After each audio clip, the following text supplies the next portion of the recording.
You're the man. And we are live. But I go to your room, it's like, get out of your room. Exactly. Get out of your room. Get out of your room. That's great. That's not gonna work. Get out of your room. You've been bad today. Get out of Taking your up room. too much of my space. Leave. That's right. Okay, we are live. It's usually a 20-second delay. I'm trying to not shut everything down, but just close windows instead of knocking stuff out. And this is on, and there's so many buttons. Okay. And that, yeah, it's okay. Everything is cool, and this should be popping on soon. Or if it isn't already, I might have to just refresh, and I could just be talking. You see it, Michelle? Thank you. That's Michelle. She sees? Yeah, she's checking now. This is good. His wife. She's like the checker to make sure. To make it. Your stream. Okay. Nope. I keep moving my. Yeah, I'm refreshing as well. It should be sending. You see it? No, It says live. it sure does. You said what? Sound is Oh on. yeah, she said it's working. It's working. Okay. Yeah, it should be active for at least a minute and 40. So I don't know why it's not live here. That's not nice. She said she All can right. see us and hear us. Great, Four great. I was gonna people wait a few watching. minutes. You guys can get yourself warmed up. I'll just wait a few moments more.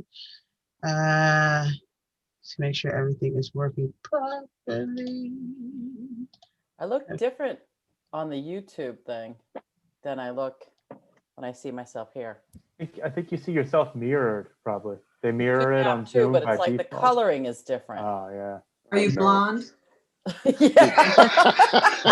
I'm also a man. Right? Yeah. Wow. A blonde man. This is very different. Ooh, The oh, there we filter- are. The filter's working. Ooh, you're blonde. Sexy, very sexy. Oh yeah, there's quite a delay. It's like 20, Yeah. 30 seconds. That's why you turn down the volume on that, and Yeah, it's there's on. nothing And on now I that. close that, and then I have that, and now I have you guys. But I'm actually gonna look at you here and not there, so I don't get so confused.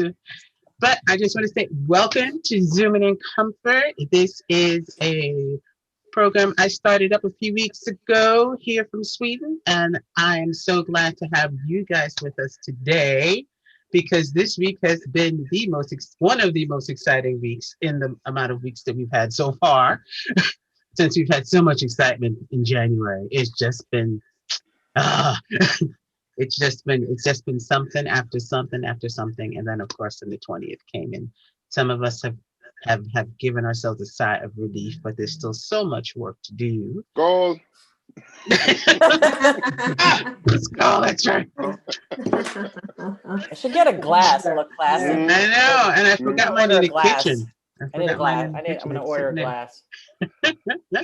Everyone's got a glass. Wait a minute. I just saw all these glasses. All right. Oh, I got a coffee cup. I've got a coffee cup. I decided Okay. to be healthy this Oh, month, and so I'm great eating cup. healthy, and I I'm want a not glass. drinking anything, and I picked the wrong month to not drink.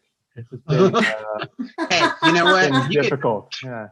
You can have anything in there. We don't mind. Mhm. You can have anything in there. It could be whatever you want. Oh, but I'm so glad you guys are here. For everyone who's watching, you can write your comments or questions over in the comment section. Just hit like, subscribe to the channel.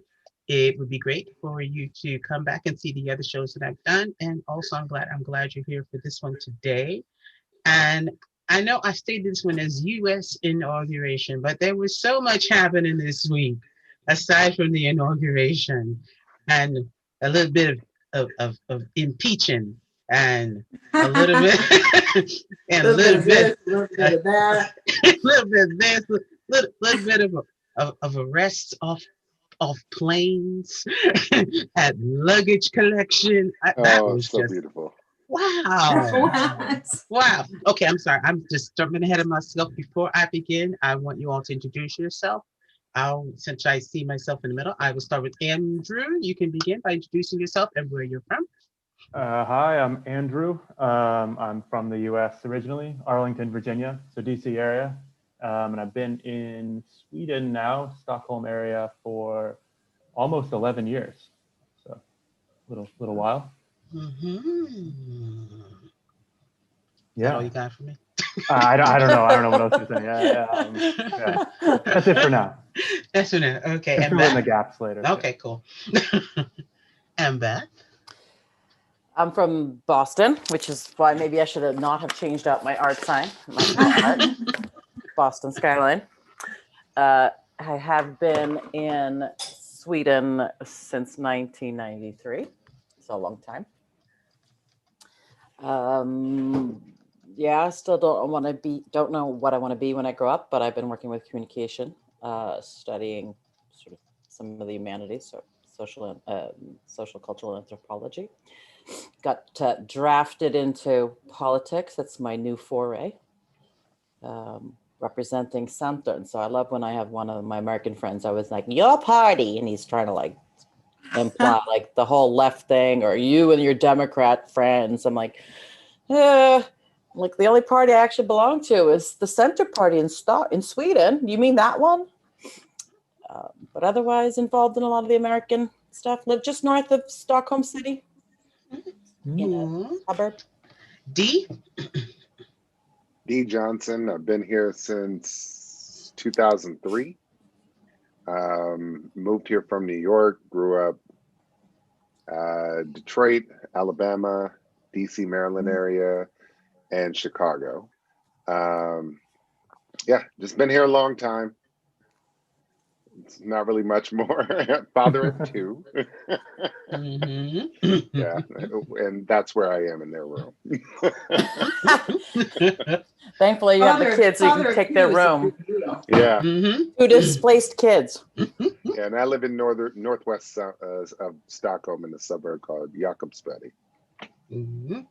And Dr. Marquez, yes, I did. Yes, you did. I'm Evelyn, and I am a psychologist and a life coach here in East Los Angeles, California. I am a California native, born and raised, and probably here forever. Don't see myself moving to Sweden anytime soon. So, and I remember when Jermaine moved to Sweden from New York. I remember that. So that's when we met, right? Around that time. Wow. Okay. Wow. Yeah. Yeah. Yes, I think it was. That was a long time ago. Mm-hmm. So my children are grown, but I do have two grandchildren who live with me who I have to scoot around in terms of Zoom meetings and getting everything all settled. I have to lock the door in my office because I get little surprise visitors if I don't. So, yeah. So, and I, for one, am thrilled about this week in the inauguration and a little inauguration, a little impeachment, like Jermaine says. We shall see. We shall see. But I am holding out hope. Mm-hmm. I have been referred to as the Latina Pollyanna, so I am always a little bit half full, you know? Okay. That sounds good. That sounds good. And Angela? Hi, I'm Angela Harris. I live here in Raleigh, North Carolina. I used to live in Sweden for about 6 or 7 years and moved back about the end of 2012, 2013. And so I've known Jermaine a long time. I know Dee as well. I was thinking about when I met Dee. When we did the volunteer at Thanksgiving at the homeless shelter. Is that right, Jermaine? That's mission. That's my home. Yeah. That's Mahon. Yes, that's Mahon. So I'm here in North Carolina, absorbing the week. I am representing my AKA Sora today. Oh, with good God. pink. And I pulled out my pearls I bought in Sweden. Pink and green. Just don't make that noise. Okay, Dee, I'm the kind of AKA that you would actually like. So we're Oh good. yeah. I mean, I'm cool with lots of AKs. Some of them are my best friends. Except when they make that sound. Yeah, exactly. With the Don't little worry, finger I will thing. not With the make little- that sound. Yeah. Oh. I used to be No allowed to problem. make the sound, but I don't make the sound because I ain't going. But I am so glad you all are here. I would have. There's also a couple of more that might be coming, should be coming. I don't know about their clock time, and they might have something else to do, but that's okay. We will start here. Okay, my week started with talk of impeachment. Well, actually, the whole week started. I mean, 2 weeks ago. I mean, most of that already had started. But I think the thing we can actually start from if you'd like. You pluck any piece of this you want. I thought it was very amusing when I started to see these little videos with this very sad music on it, and then I didn't know what it was until they'd show an airplane, and I'm like, oh, why are they showing an airplane? And then they had these two policemen coming in to arrest people. And I still didn't know exactly what it was for until I read the bottom and they were arresting a lot of the people that were at the insurrection. I was like, on the plane? They let them get on the plane, sit down, put up their luggage, and then escort them from their seat 35 all the way back out, and then catching them at the luggage, getting their luggage in their own state. This is my thing. The first word I thought was, wow, the entitlement. They thought that this was like going over to a friend's house, and just hanging out and maybe breaking up a couple of lamps in the apartment, and it's gonna be okay. I could just go home. And I'm like, They were shocked. They you were shocked. Yeah. you raided, it was raided. You raided and destroyed federal property. And then you went home like, oh, I got work on Monday. Let me get back. And thought it was going to be okay. I don't know. My mind could not wrap my head around it. Please explain this to me. Who wants to start? Anyone can start. I think you hit it right on the head when you said it's entitlement, because it's this idea. Like, I watched some of the raw footage of the guy that ended up filming the woman that was shot. Mhm. And Yeah. you just hear him going through it. Like, you hear people saying, this is our house. They really thought they were just, warriors for the cause, and they were justified, and they were anointed. And he was telling like the cops, like the whole like Blue Lives Matter concept. Mm. He kept telling the cops that it's in their best interest that they should move aside because, nobody wants to hurt you. I'm only saying this for your benefit. Yeah. There's so many people out there. You should just, move aside. So we don't want to hurt you. Like, we're just doing this for your good instead of you guys. I mean, that entitlement that you're talking to a cop, telling the cop, like, What to you do. should move to not get hurt. When in your lifetime have you ever spoken to an officer with a weapon that you're informing them that you're trying to do them a favor? Like, what? Mm-hmm. Mm-hmm. Yeah, no, I mean, I think that's in their world, and they're surrounded by other people who are in that world too. They're so justified. There's not a bit of doubt in their minds that they're in the right.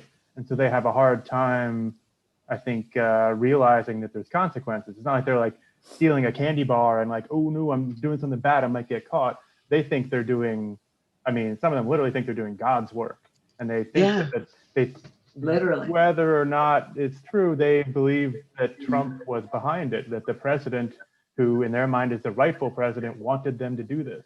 So they didn't have this feeling like, oh, I'm doing something wrong and I'm getting away with it. They're like, yeah, we're doing the right thing. Mm-hmm. Evelyn? They've been emboldened for 4 years by this guy. So that's the scariest part, watching them all come out of the woodwork. That was scarier than anything that Trump did, if you will.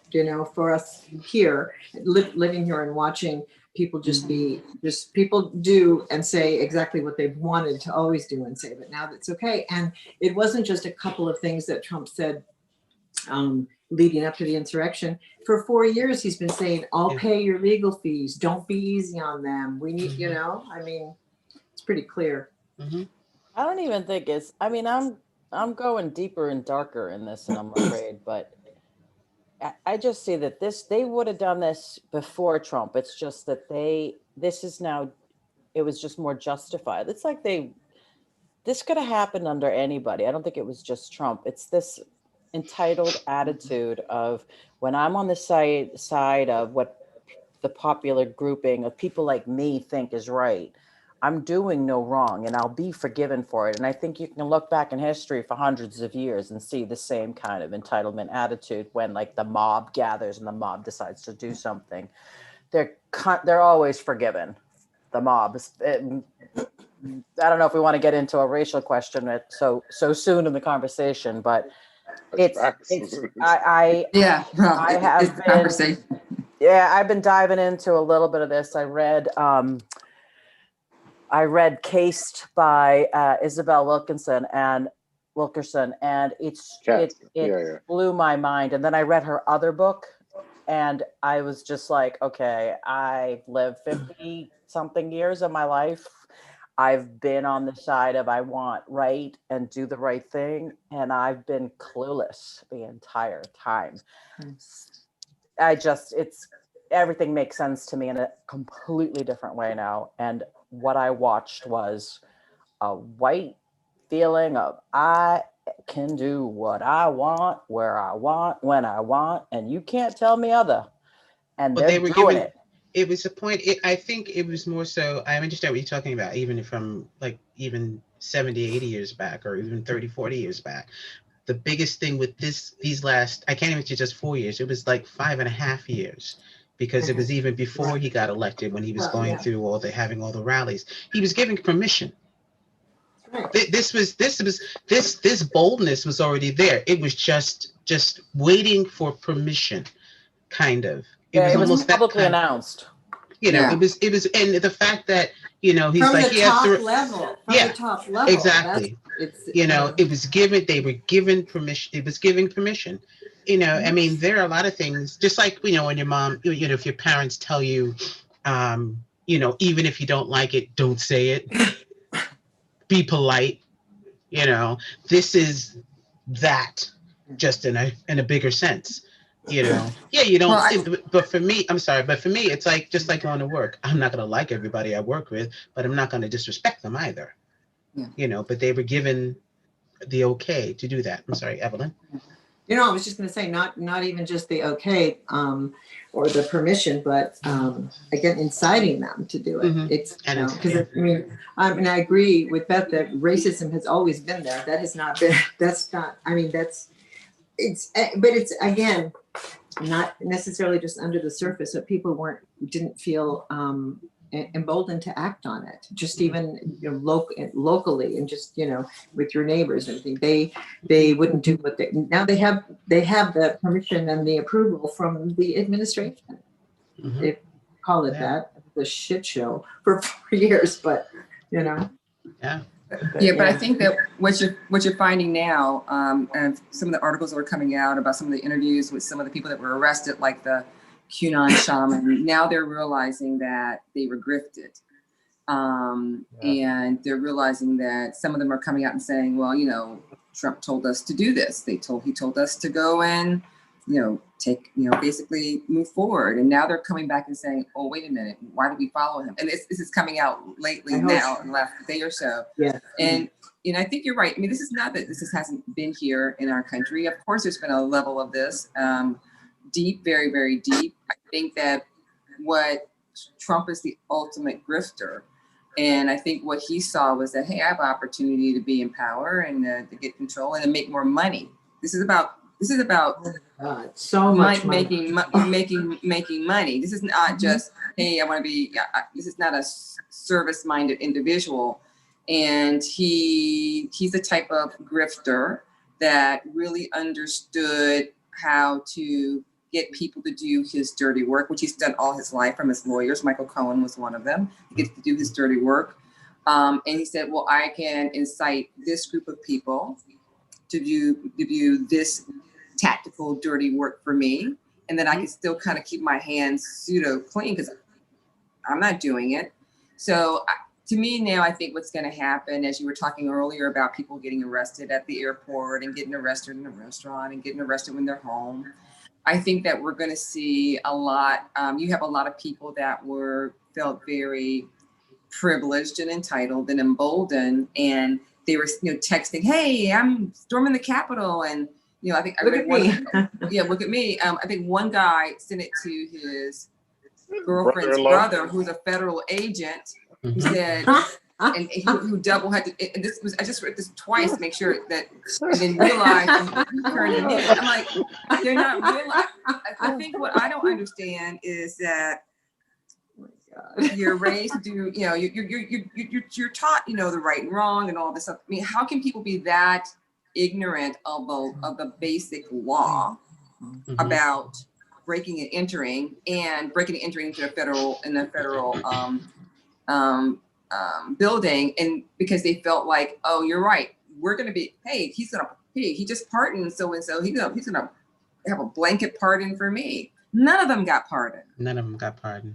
Lil Wayne did. Oh, and that other guy, Kodak Black did. Yeah. I didn't understand why, but okay. Kwame from Detroit did. Mm. And Steve Yeah, Bannon. And Steve Bannon. But I think there were 143. He had 143 people and I was like, Well, But I not mean, one. But I found not one from the Capitol, not one involved with that. So That's right. I was curious about the finding out about the fact that he could do secret pardons. I didn't know that. I didn't know that was a thing. So we can still find out that there might be some other pardons. And the secret preemptive pardons. What the hell with the preemptive pardons? That Yeah, blows my mind. how is that even a thing? How can Yeah. you, if you I didn't know, do something, right? how do you know what it is you're being pardoned for if you didn't actually do it? It doesn't even make It's where it's sense. like a jail out of free card, get Yeah. out of jail free card that you're Yeah. going to But carry it's a around. get out of jail and admit you did what you did. Yeah. Pardons do not exonerate you from guilt. That's what They, okay. they exonerate you That's from true. the consequences of The guilt. consequences of the guilt. But Now- I was just, can you speak to how because Bannon's trial hadn't started, so does No. that, I mean, so they never were able to like bring forth any they could take the Sean. trial, evidence. but he's already pardoned, so there's no consequences that could happen. No. But can they actually bring it to trial and then enter all that evidence? There's no point of a trial if there's no consequences. So there's no point of a trial. But what it he doesn't exonerate recognizes, him of is whether or not he was guilty or not. so he's guilty with no consequences. He is unable. They are unable to give him consequences. So there's no point in. It's kind of like if a person is tried for a murder, they cannot be retried for the murder. Now we can catch them on video after, and they're like, "Hey, here's my ID, It was my me. gun." But what I'm asking, Yeah. I don't think, are any of us lawyers here? Because I'm not. No. Because my question is I understand what you're saying, that, like if you've already been convicted, so your guilty reality is on record, but you are not going to have any consequences. So you get to go home and you're done and no other problems. But in Bannon's case, he hadn't been convicted. Mhm. So does he take the guilty No. with a pardon, or he just, No. so he's never been guilty of anything? There's no point pursuing that. I Therefore, understand, that's but I it. mean that, That's so all. on record, he never did it because he was never convicted. Yeah, he was they put the charges on him. The charges are now useless because you can't follow through. Right. But I mean, because what I was hoping you was, like you had said, you take the guilty and the pardon, but now there's no guilty. Like he can just as well say, I was never convicted of anything. I didn't do anything wrong. He can can say do he it didn't do because anything he wrong. never was like, what's his name? The Illinois governor. Oh, He's yeah. pardoned. but he is guilty with the pardon. Yes. So Right. the If you're purpose of pardon convicted, is you're it's kind of like a convicted. king deciding you don't need to take his head off. But That's it. with this preemptive pardon thing, how does it work legally? Is it tied to a specific charge?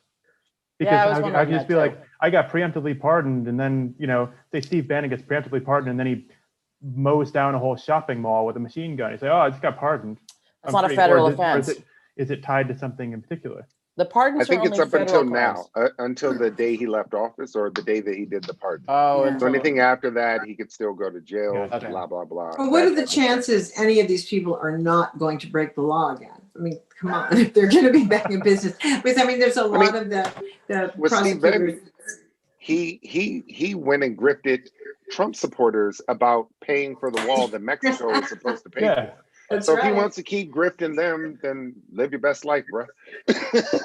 Because Go with God. one thing that people aren't really remembering is the fact that they have raised $200+ million. Yeah. That fund is learning from experience that fund is not like protected in any way. They can spend it on whatever Anything they they want. want. Yes. And the idiots that paid into it, I kind of want to go, suckers. Because it's But on not the other paying for hand- their bail. Yeah, but on the other hand, Trump Right. and company have $200 million. So while I'm hoping the guy's in debt a lot more than that, he's gonna get $200 million to his whatever he needs it for. Like he's not crying poverty by any means. Well, I think he owes Deutsche Bank with 300. I think Deutsche Bank has a $340 million loan that they might be calling in. I think I could be wrong, but I think that's what I'm hearing. And I think what we're going to see is that we're going to see the Trump brand and the Grift family, because I think they've all moved to Florida. They're going to go and try to run for political office in different states. Because I think one daughter-in-law who's from North Carolina wants to run for a seat here in North Carolina. And that's the talk. So I think it's going to be, what we're going to be dependent upon and who we're going to be applauding in the next year or two are the state attorney generals who bring state cases against some either Trump or Trump associates or Trump family members for issues. I think that's where he has no protection whatsoever, or any of his family members. And I think that as much as he probably wanted to give himself a preemptive whatever pardon, or his family a preemptive pardons, that would have probably put much more of a bullseye on their backs than them not. So they're out there, praying and hoping and paying off or whatever they do to hope that it doesn't come to that point. But this week, has been so monumental in regards to, yes, we're talking about impeachment, and that's a whole other animal of how that's going to happen. And I don't know if they're going to actually impeach him. I don't think the Republicans have the stomach for it. Yeah. But let's talk about, from a historic perspective, on the positive side, I got extremely emotional when I saw Vice President Harris take the oath of office. Because I thought, you're right, this is extremely monumental in that regard. I got very emotional hearing Amanda Gorton and her inaugural poem, which I thought was phenomenal. And now I'm going to go out and buy her books. They're all like, she's like #1 and #2 on Amazon already. Yeah, like exactly. The day after. Buy her books. I thought her poem was like on point. And if you haven't had the opportunity to listen to her interview with Anderson Cooper about how she came about and created that poem, it's phenomenal, her process. And I thought what was interesting for me was the fact of, as I was listening and watching the inaugural concert, I thought, in the past, they've had all these private balls and this ball and that ball, and you don't really get to see any of that. I'm like, they should do away with the old way of giving balls and everything. And this is how they should do inaugural concerts from moving forward, because I felt a part of it. I felt so much more a part of it than like, oh, I went to the Massachusetts ball or the North Carolina ball or the Delaware ball. It was like everybody's together. you know, and they incorporated Americans, everyday average Americans, people that are actually doing things in the community for introductions. It was, I mean, like, you know, when Demi Lovato was singing Lovely Day, I'm like, Bill Withers. You know, I was like, you know, you're dancing with it. And then when John Legend did Nina Simone, New Day, New Dawn, New Dawn, New Day, I'm like, by far the most perfect. And then Katy Perry ended it, you know, it's great. But I think that there's so much. That fireworks show. How about that fireworks? Oh my God. Probably Are the there best any fireworks That left? was beautiful. It was best It's I've ever seen. phenomenal. So there were so many things as I was looking on the dais of who, you know, like, you know, of course, you know, the memes about, you know, Bernie Sanders, you can't pass that up, but of, you know, They're still coming. They're still coming. The civility, the professionalism. I was actually for the first time, I was proud of our former Vice President, Mike Pence, who showed professionalism, civility, you know, class. So the one thing I say too is that we had a lot of class from, you know, our incoming administration, but I think that what to me Trump and his family showed was no matter how much money you have in the world or how or the amount of things you have, it doesn't mean you have class. And it really exemplified that they had no class. Or as my family would say, yet no home training. No. So he showed no home training this way. Yeah. Yay, Deborah! Can you talk? I made it. Deborah, please. Hi, all. Hi, everyone. Introduce yourself real quick. I'm Deborah Dawkins. I've known Jermaine since almost the day she was born, just about. And I live in Brooklyn. I'm a floral designer. And I just love artwork, doing anything artsy. Didn't have to tell him you knew me that long. God. Well, I don't mind telling folks that I'm 71. It's okay. We're still here. Oh, you do not look it. You look great. You sure don't. Thank you. Oh, but I'm glad you're able to make since I was a child, a baby. So I'm glad I have the representation that I have, even from now. This is a question I want to ask. New York, California, and the Carolinas.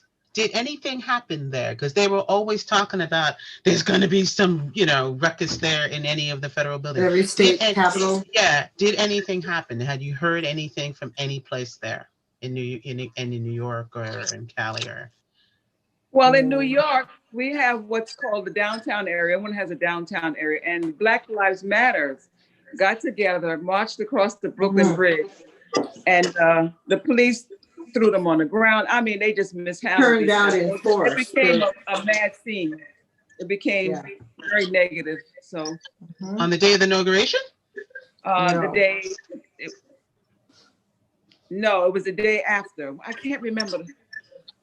I'm trying to remember. Okay. Day before or day after, I can't remember. Right in that window. Yeah, because the comparison was made with how many the law enforcement personnel and how the numbers, how they showed up, and just how they treated it. It's just exactly again, that contradiction. Okay. Yes, and our Attorney General, Letitia James, is bringing a class action lawsuit against the police per the handling of the Black Lives Matter during this summer. That I heard. She's having against the whole police department, against the mayor, against all of it. It was like a 30-40 minute speech, and I was like, okay, you know. I mean, so hopefully that will come to fruition. How exciting was it? How exciting was it to see the security guard, I'm not sure if it was Capitol Police or if it was security guard who led them away. And Gene then Goodman. Yeah. Oh my God. Bravo. That was brave. That's all I could think. That was brave because he couldn't. He couldn't know. Oh my God. Yeah. That's so amazing. And I thought of his family, how his family's trajectory has changed forever. Just you know, that's so wonderful. My only issue with that story is they always omit the reason why they chased him. Because he's a black police Yes, officer. exactly. But they talk about the story like he just magically got them to go after him.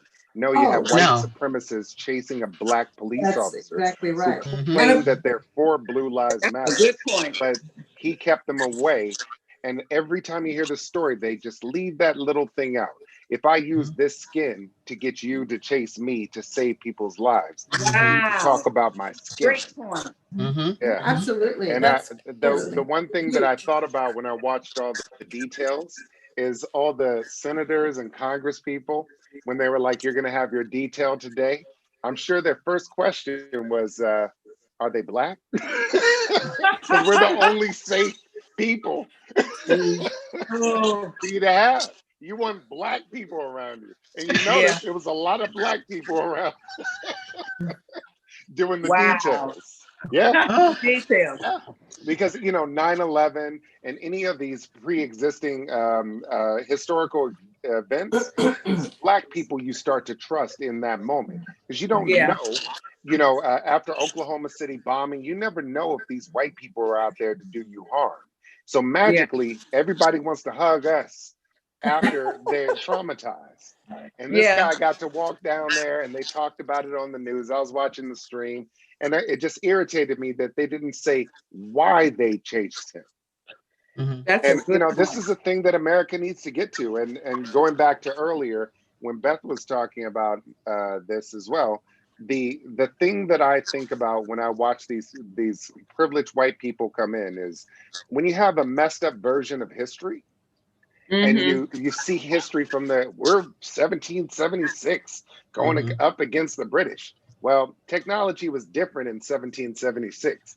You with a musket and them with a musket was an even fight. You using the fact that you were born and raised here, fighting them with a musket is a different thing. The US military is a totally different thing. There's no one in their right mind that thinks that they're going to take down the largest force in the history of mankind that has stuff sitting around in this closet that we've never heard of before. Someone's asking me, like, what would have happened if they actually got to Nancy Pelosi and AOC? And I was like, it's very simple. How do they leave the Capitol? And I grew up in DC. They would have been mowed down. It would have been some weird stuff that we're watching and we're like, why are only the rioters falling down? And be like, oh, we can't talk about what we did right there. So it's that these idiots thought that they could do something, but there's no plan behind it. And if you base it off of history, you're basing it off of 1776. You're not basing it off of 2021. And in that concept, there was no way they were ever going to do it. And I think the thing that they made the biggest mistake, and the reason why they're purposely pulling them off, let them walk away and are snatching them up every single day, is to show them that they get against the one branch of government that is the one you don't want to go against. You can hate the president, you can hate the Supreme Court, but the people with the purse strings of the United States government, the ones who look the FBI dead in their eyes and tell them what they're about to do, even if they don't want to do it, is Congress. And you ran up in their house, you ran up in their workplace. They had to be rushed off the floor. The Vice President of the United States, who is a terrible person, in my opinion, actually, his life was in danger in that point in time. This is something Republicans and Democrats are not going to forget. And I think the reason why they're pushing back the impeachment to the 8th of February is because somebody inside of Congress helped these people. Yeah. Ayanna Pressley said that when she went to her office, her people looked for the panic button that only Congress people know where it is, and it was ripped out. How could it be ripped out if they hadn't even made it inside her office? So I think what's about to happen is It wasn't just the Congress button, the whole system, the whole thing is gone. was ripped out of the office. I mean, it was dismantled and removed. Yep. And so I think what they're doing is they're like, cool, y'all want to push it back and give him time. We're getting more and more information right now. So we're going to go from just trying him to holding other people for treason. And also their at the hands end of are the day, not I mean, look at tied. Haiti. We don't forget. The West does not forget. Haiti is poor because it was the first Black insurrection, slave revolt in the Western Hemisphere. It is broke today because of that. Look at Cuba. We went in on them and they pushed us back on their own soil. And we are like, you know what? I'm gonna give you the next 100 years where we starve you to death. This is going to be one of those situations where you get to see just how petty the US government can become. And, you know, as a Black man, I'm just watching. Get your popcorn. Yep. But I just to finish with that, you know, the type of stuff that they've used against us, we have to be very careful about being making more laws against internal terrorists, because they will turn on us the second that they did. The version of the police force that we know of today was based off of the mafia and Irish gangs. And do you know what they did within 10 years? They hired mafia and Irish gang people who turned it into Black people within 10 years. And then everybody forgot that nobody in the 30s or 20s and 30s during bootlegging was worried about Black people. They were worried about Irish and mafia, Italian mafia people. And they turned it within 10 years that their real purpose was to get us, because they put those same thugs into police uniforms and did that. So when you look at 9/11, same thing has been used against Black and brown people. They've been going to mosques. I mean, there's 1 billion Muslims on earth. If they wanted to mess us up, we'd all be dead. But they're going to mosque and breaking their privacy, their First Amendment right, their right to gather for religion. Right. Nothing happens.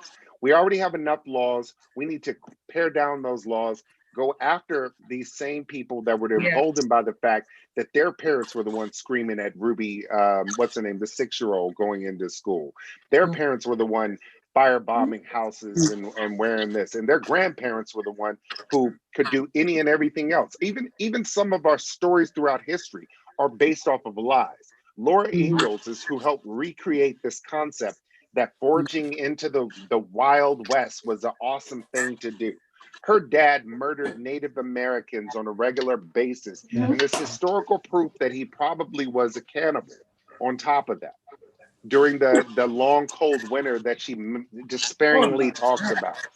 So when we talk about America, and people kept saying this over and over and over, this is not who we are. This is exactly who we are. And this is where we actually have to stand up and say, well, we actually are like this. We don't want to be like this. So why don't we work on trying to be something different than what we are?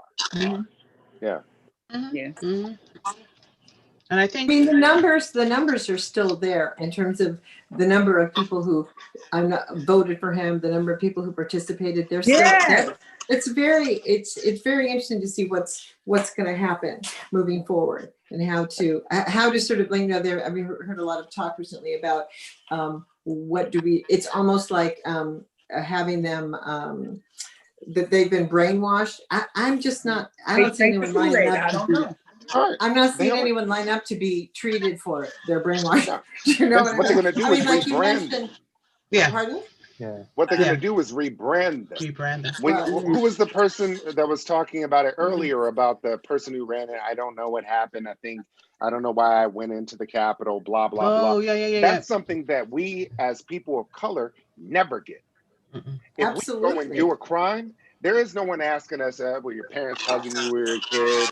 Oh, I'm sorry to hear that. Are you hungry? This, that, and the other. Yeah, you want some Burger King? They're rebranding. Because the one thing American media always does is there has to be a reason why some stupid 20-something-year-old walked into church, sat through prayer meeting with people, and then opened fire on grandparents and parents, student with kids in there.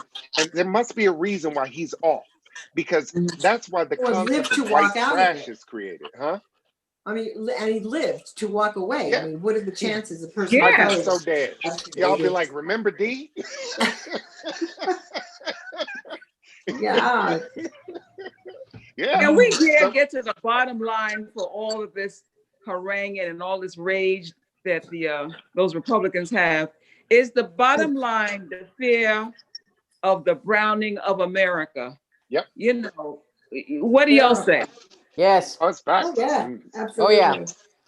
It Yeah. has to do with, you know, you're on top. The whiter you get, the more on top. I'm going to name this book over and over again because it's changed me. But Isabel Wilkerson's book on caste, the Caste. idea, I mean, she's not the first one to suggest that there's a caste system in the United States, but Oh, yeah. she plots it so factually and They saying demonstrates cast it or so. case?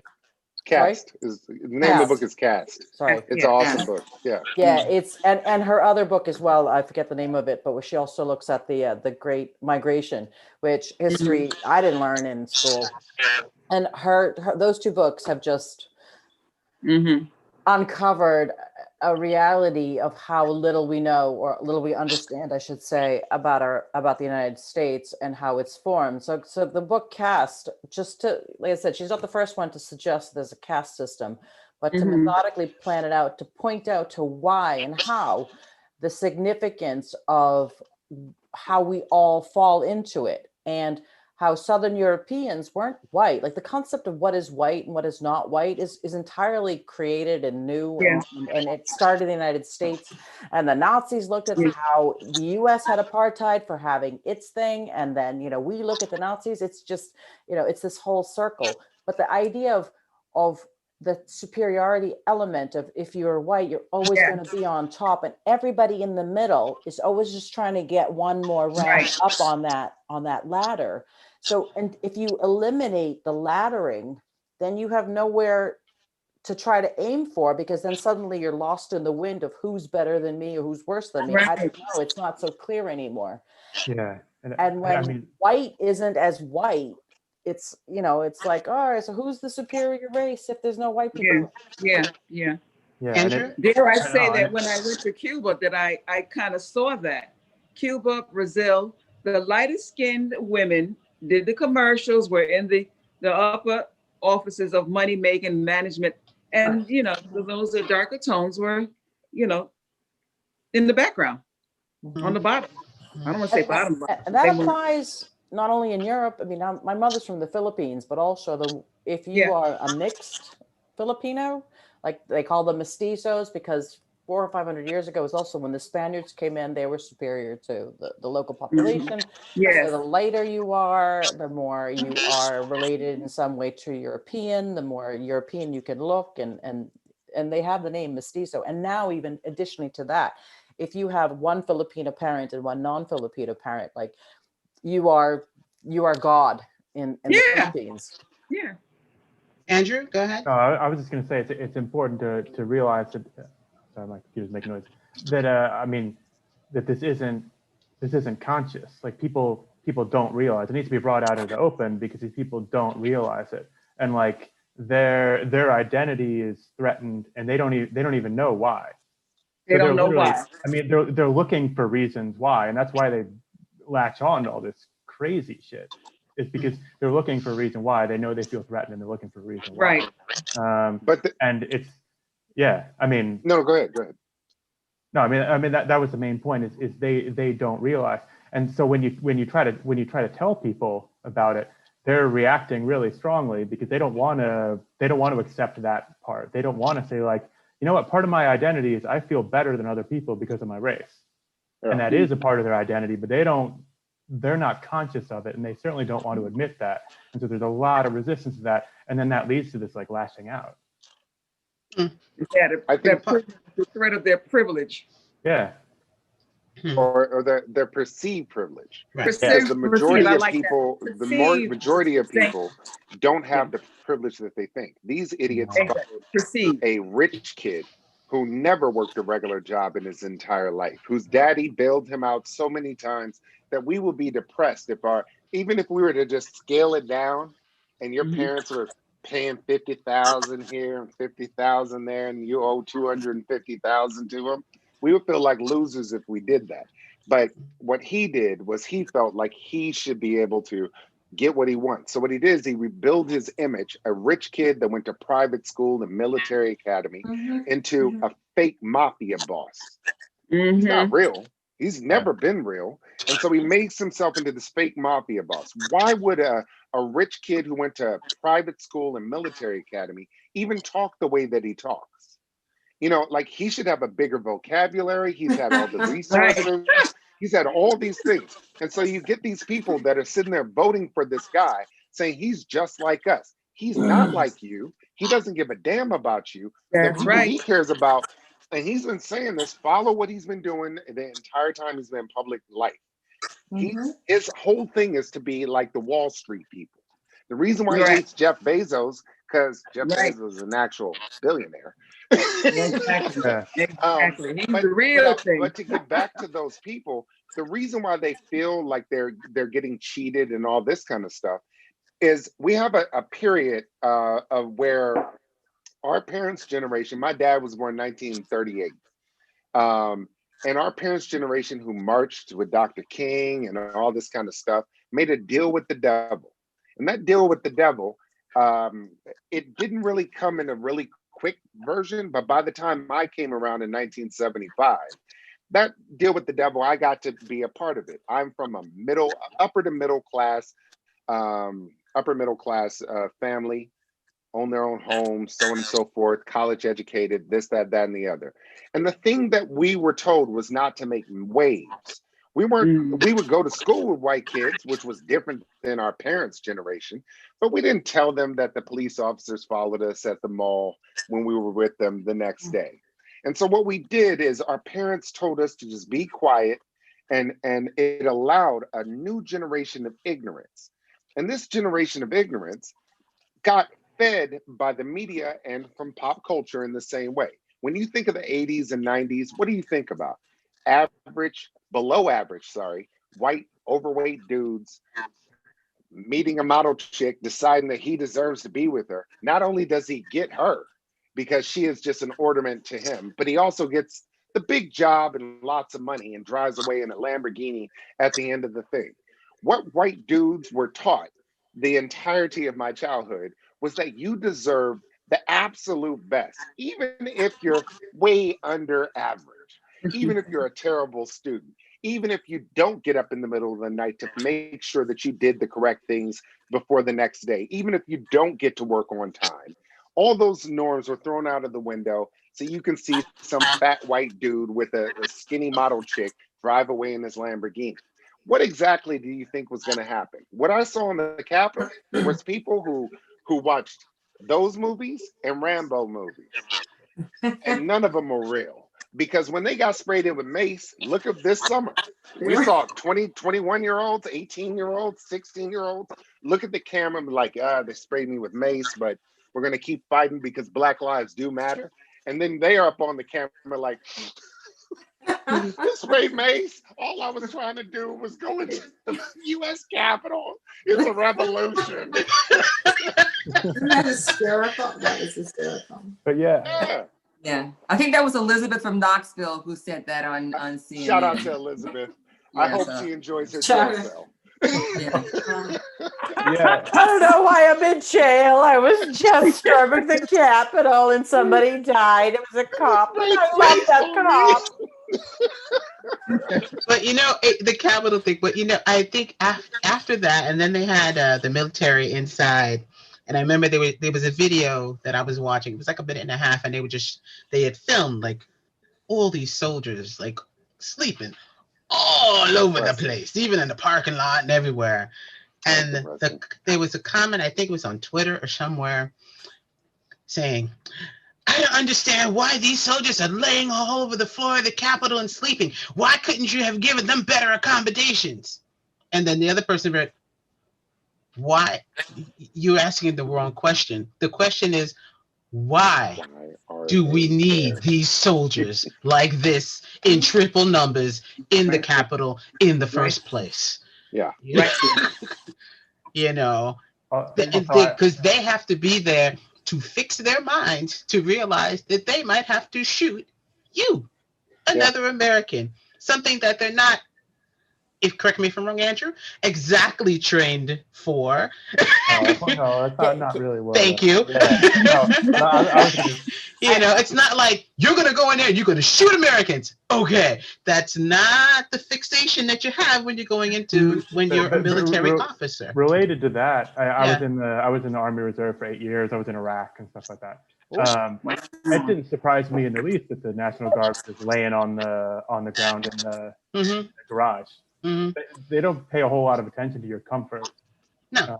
If you're a soldier, But did you see and they're embarrassed when somebody who's a civilian sees it or whatever. But that's just kind of what you do. Like, and actually, if anybody was complaining about it, you'd be like, "Come on, dude, suck it up." Yeah. But it doesn't surprise me at all. They were in a. Complain. Yeah, they did. They did complain. It was and the difference again with this administration is that when the National Guard they felt comfortable. They wouldn't have under a Trump administration, but I believe, but they did say, you know, this is bullshit. Look how you're treating us. Yeah, and that's good. Down that's here. good. Yeah. And people came out and said, and you know, again came out and said, apologize. They issued an apology. Again, these are people, you know, we brought you in here to protect us, and then, you know, we kind of treated you like crap there at the end. I mean, but listen, they sleep. They needed that Mr. Pillow guy to come in and issue, you know. Evelyn, are you talking about the most recent events where there was a bit of a stir regarding where the troops had been sent? Because that was the Capitol Police sent them to they were kicked out of the Capitol. So their complaint wasn't so much like now we're not comfortable, but like, all right, we don't have a problem lying on the floor, but now you want us to protect you, but you want us to be in this corner of a basement? I think it wasn't a basement, it was a parking lot, and they were complaining about, I mean, it wasn't like they were used to the Four Seasons or anything. They were just saying, wow, this the way that, you know, I mean, again, they were sleeping on the floor in the Capitol. They're used to that kind of thing, if they, you know. I think that the story basically is this, from what I'm reading. Basically, that's where they would go for a break, and they were, and basically, it wasn't that they were sleeping there. They were not, you know, they're basically in the Capitol room. Basically, that was a location that some person made, which they said they're going to find out for when they take a break. So, and they said, and that was the issue. It wasn't they weren't kicked out the Capitol. That is it. But that was the story. That was the, you know, that was the response. That was the cleaned up response. Is what that's the cleanup. Yeah, right. That's what the response. But I think that the point is, I think it's just that there could at least at this point be dialogue about it and be listened to and apologize to. Yeah, you know? I think that what will happen is that they will get down to it'll be a transparent process of saying, this is who made the call. This is why they made the call. This is why the call was not correct. This is how we mitigated the issue. And that's the point that never happened with the Trump administration, that there is a problem, because there was never a problem with anything they did. There was just I mean, how about having a press briefing now that is civil and normal? That's amazing. You know, where reporters aren't being treated like crap. And more importantly, that is, as far as we know, truthful. So, which I think is even more. I think that, you know, when I lived in Sweden, the one thing I realized is that, you know, our media, our information is filtered, even under Obama, under any administration. It's just filtered. I mean, I learned more on CNN International and from Swedish news, and I didn't know that happened there, and you know, all these things that, you know, we don't cover here. So that's definitely true. I think that for Swedish news is also filtered. Yeah, filtered. Yeah, I know. Yeah, I kind of yeah, I totally understand that. But I think that what this last couple of days have shown is that whatever sense of normalcy we had in regards to how from civility and rules of whatever order they want to follow, at least we're coming back to that so that we can have at least some type of discourse that is educated. I felt that we had 4 years of very uneducated administration. Dr. Fauci basically, when he did his interview this past week, said how liberating it was to be able to have to talk about this and to talk about, you know, it freely about what's going on with COVID. So I think this has been a 4-year track of what was Lauryn Hill's album, The Miseducation of Lauryn Hill. This was the miseducation of the American people, or the lack of education of the American people for the last 4 years. So. I think it educated us very well. Well, first and foremost, the concept of president we had up until this point was that there were rules and regulations. But when this fool showed up at the office with no shoes on, walking around doing all kinds of we've been stuff, taken for we granted. were like, wait, there's nothing in the rule book for this. And I think what it ended up doing, and I would actually say the benefit of the Trump presidency as opposed to Hillary Clinton presidency, and I will put a little asterisk on this, she would have been the best possible human being to be in charge during a pandemic, flat out, because she knows how to use the actual wheels of government, which is, as a person who knows bureaucracy, she would be amazing at doing that. But the great thing about him, just like during the Obama administration, compared to her, is that just like during the Obama administration, people kind of left it on the burner and were like, yeah, he got this. We're not worried about this. And what we ended up doing is not making as much progress as we should have made. Once we got an idiot in the White House, think about how many 15, 20-year-olds, 25-year-olds have a very good understanding as to what their rights are, what the Constitution is, all these things. We just had the biggest mass protest in human history. And people don't understand the scale of these Black Lives Matter things compared to the 1955 to say 1968, 69. Those amount of people that marched and all the pictures you see are the same people over and over again, because it was tops 200,000, 300,000, 400,000 people that marched, and it was overwhelmingly Black, very few white people who marched with them. There were some white people and Jewish people that marched with them, of course. I'm not saying that didn't happen, but percentage-wise, it wasn't this. This was like 40, 50% was white people marching the entire time. This was genius in that it not only did that, it did not rely on a figurehead like a Martin, a Malcolm, or anybody else.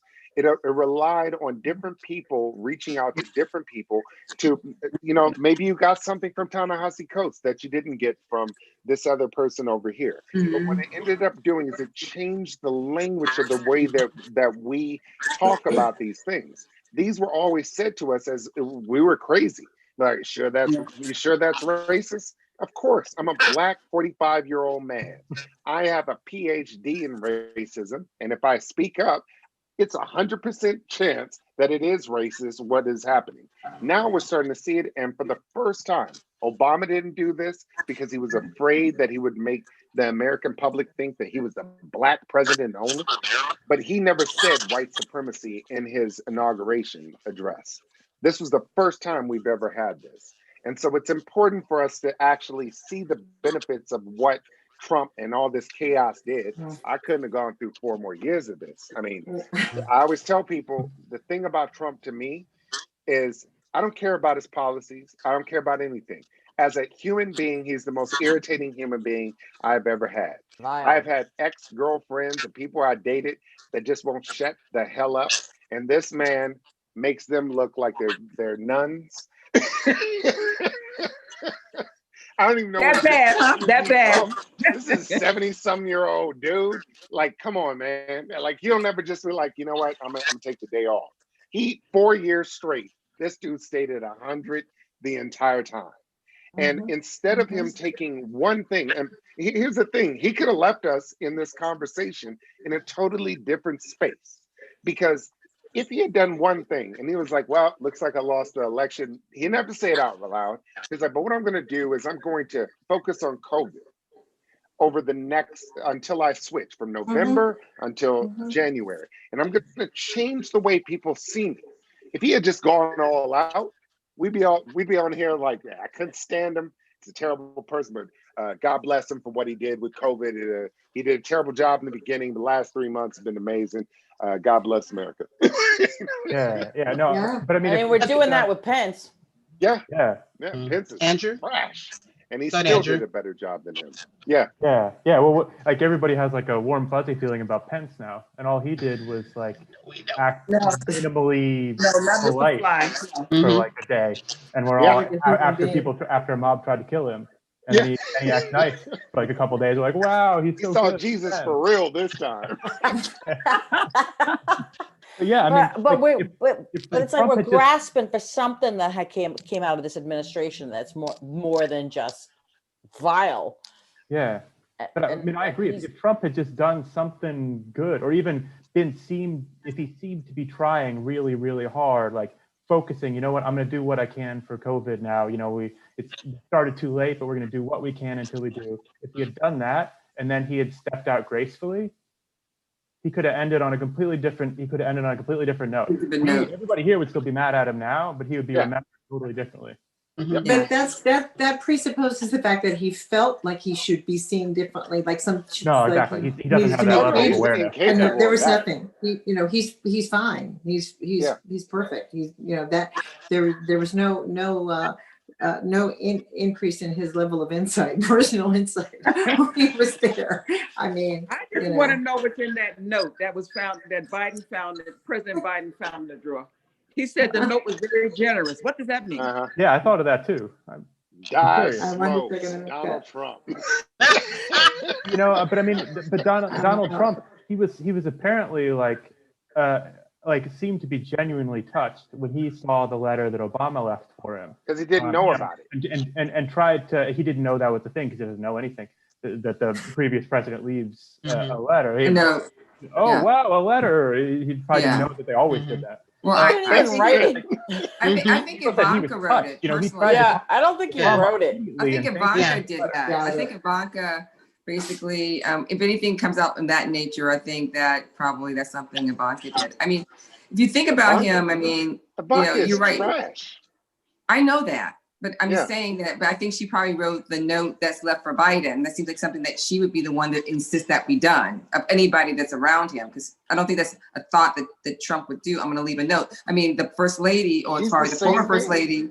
Well, the former first lady doesn't even write her own thank you note. So I'm like, so no, I think Ivanka is more about protecting the brand. Right now it's about brand protection for the majority of them. But I think that as we look at this week, and there's a whole lot that happened this week, and we look at the historical aspects of it and so forth. I am not a Pollyanna in any form or fashion. I try to be realistic about things, but I also am very mindful of the historic effect and what that means. I mean, the fact that we have a woman who's African American and Southeast Asian, that comes from a law and order background as vice president meant something to me, and went to HBCU and is part of a Black sorority. All those things that ding ding ding ding ding ding ding, like and she held her own through that process. But for me, kind of looking at because bottom line, you have to say, we can see what happens in DC. We can see, I look about how does it affect me in my life? Because, I think I've said this before, we have to look at our local representatives and our local government and our governors and our legislatures and how all this is going to trickle. So from what's going to happen the first 100 days, how we're going to get vaccinations, coming in and understanding that there was no backup to the vaccinations. There was no backup. They're having to start from scratch for a lot of things. So having to come in and take control over that. But I don't know. I think that now that it's a brave new world, I don't look at it in that way. I'm a little bit more cynical in a lot of respects, but being able to kind of say, okay, you're right, Dee, and what Trump did was basically make people wake up to say, you just can't think that everything's just going to happen because it's going to happen. You have to go out and actually be effective in that way. So for me, I look at it as, how is all this going to affect a 50-plus-year-old African-American woman who has immigrated? 32? Thank you. No, I'm not 32. I'm 58. I will say that in public. So you and Beth were 32. No. I was once. Yeah, at one time. But how does that affect me? And what do I do in this new environment? What can I impart? What can I be of service to? What can I, how can I be impactful in this new environment? Because one of the things that, our friendships change, our family members, we have them might be changing. How does this affect how we go about in the work environment, and everything, all that. And so it'll be interesting to see once through the impeachment, through the trials, through all the trials that are going to happen for all the Capitol Hill rioters or insurrectionists, how all that's going to be, media fodder, but how does that affect people, individually? So for me, it's going to be an interesting year. And then remember that, we have other things going on in the world, that affect us as human beings. I mean, we're part of a larger global family. And what are those things that affect us? I mean, yes, we basically got a taste. We experienced what we've been going to other countries for centuries saying, oh no, you can't have undemocratic elections. Oh no, you can't do those human rights violations. Oh no, you can't do that. But oh, here he is. Now they're looking at us saying, oh, but you can, and you allowed it, and you let somebody come into the Capitol. Oh my God. So we have to be able to say, okay, sometimes you got to take care of what's happening in your own house as well, but we can't be out there and be the go out there and there was a quote from Teddy Roosevelt about going out and carrying a big stick. We can't do that. Our credibility has been shattered in that regard. We have to rebuild all the trust we lost, all the credibility we lost, and it's not going to be the same playing field anymore because there are other countries and leaders that are going to come up to that level right now. We're not like just because we got rid of Trump, we're back on top. We're not. Oh no. We have to We rebuild. just created something.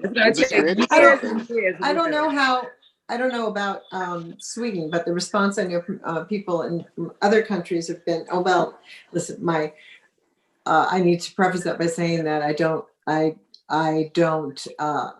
have a lot of contact or a lot of close friends who are very conservative and Republicans who sort of weeded themselves out from my Facebook page, if you will, over the years. But the people I know who are either expats living in other countries or just from other countries have really been rooting for us. I mean, like waiting for Trump to leave. You know what I mean? Yeah. I don't get a sense that we hate you Americans. I get the sense that we're sorry for you Americans. Yeah. And also there's a little bit of, your own medicine kind of shit. You know what I mean?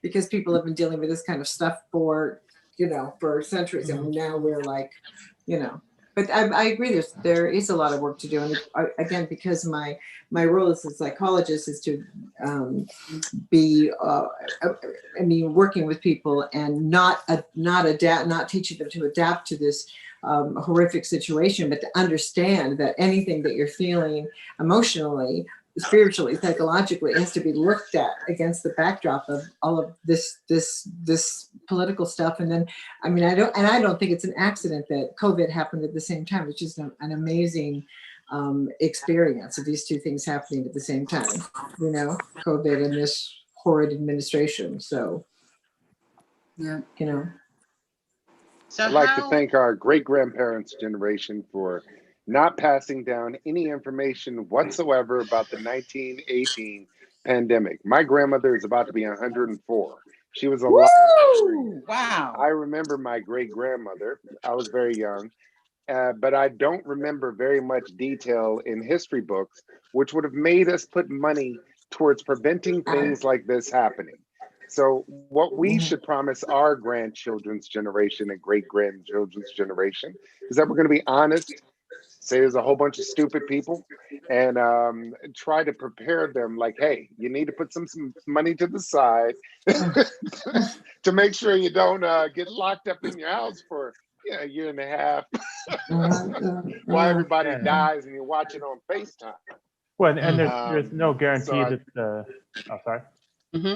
I was going to say there's no guarantee that the next thing doesn't come along in 2 years. Exactly. We actually knew this. Obama had had A playbook. They have a pandemic playbook. That's right. Pandemic readiness thing that was a That's part of right. the upper echelon of the government. The second Trump got there, because he got rid of everything from Obama, even the free bikes at the White House, so that the staffers could ride around in DC. He got rid of that, but he got rid of this. And the toilet bowls. Yeah. Oh yeah. Yeah, just out of spite. But you know, it could come in 2 years, and the biggest thing we should worry about is when we start to get things that don't work with antibodies. Because that, if you think staying inside now sucks, wait until that hits us, and then we're going to have some problems. But I plan to be living on Mars or something by then, so I'll be okay. I'm more so. I mean, the thing about it, especially when we're discussing COVID, and here in Sweden, and how we are still waiting with all the hoo-ha that is going on. I mean, I had friends in the States who were like, "Oh, got my COVID shot." I was like, "What the hell?" Because my other is, I remember right before, like I said, you know, like all of us are saying, right before Trump left, and he's talking, and they're asking him about the plan he had for COVID. It's coming. It's just getting checked over. Blah blah blah blah blah blah blah. And then when the new regime came in, they were like, "There was no plan. We have to write a new plan. We have to write and not even new. We have to write a plan. A plan. Because there was never a plan. He didn't have anything in the back. He wasn't trying to fix nothing." And I thought to myself, okay, that's a good thing, but okay, write a new plan. But then I still compared it to Sweden. I said, you know what? With all the stuff that is going on in the US, they still got their shots. Why have we not got our shots? I haven't gotten my shot yet. I haven't gotten my shot yet. Still got 400,000 dead. And that's the right. thing that I do like about Biden. He showcases a level of empathy that has, it's weird to me that when we talk politics, we don't talk about COVID in the same way, because it's kind of fractured itself away from everything else. I've had to pick up the phone and call so many people back home who watch their parents say goodbye to their parents over FaceTime or Zoom or whatever. I've watched the funerals where they're standing outside in the cold and, you know, socially distanced, and, you know, they get none of that community. And I've lost a lot of people in my life, but I never got to lose these people without the community that comes with it, where people are stopping by, giving you food. Right, exactly. It got on my nerves, but now I appreciate it, because when you don't have that at all, it's repulsive. And Sweden does the same thing, because Sweden has omitted the human cost of this. You never see on the news about people who lost someone. It is a totally numbers-based thing. And I think when history looks back at us, they're going to wonder why we're so callous when it comes to this situation, because we've been very callous with this. That the January 6th thing took over the entire news. And we are averaging in the States, what, 4,000 people a day? Do you remember what it was like the day of 9/11 when we started to figure out it'd be 3,000 something people that had died, and how horrific that felt? We didn't let go of that for years. Where do you live?